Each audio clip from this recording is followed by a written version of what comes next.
Okay, for number 5, we are graphing. Well, we just found the vertex for this in number 4, I believe. So we find the vertex. Our vertex is our starting point. Our vertex for this problem is going to be at 0, -4.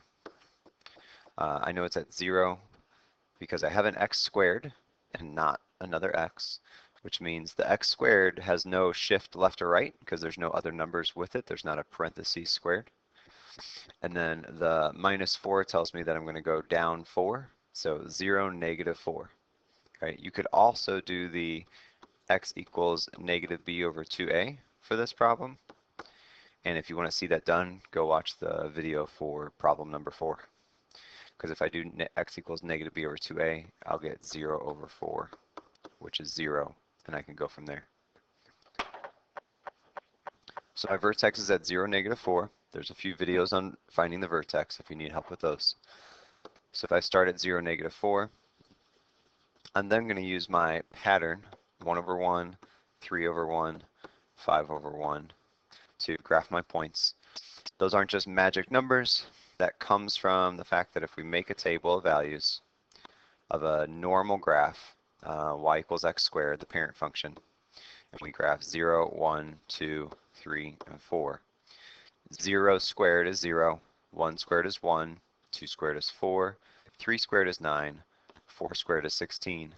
And when I study how the rates change, the y values go up by 1, while the x values go up by 1. The x values actually go up by 1 the entire time, which is why these are all over 1. But the y values go up by 1, then they go up by 3, then they go up by 5, then they go up by 7.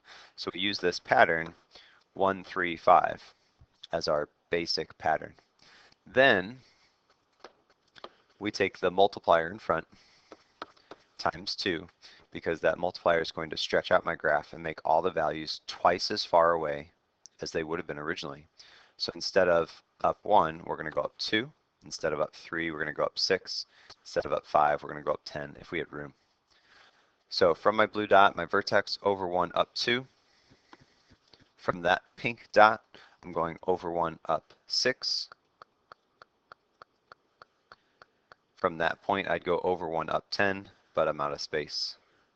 And so that is my quadratic graph. A quadratic graph is called a parabola. Just some good knowledge for you there. If you see that word parabola, that's a quadratic graph.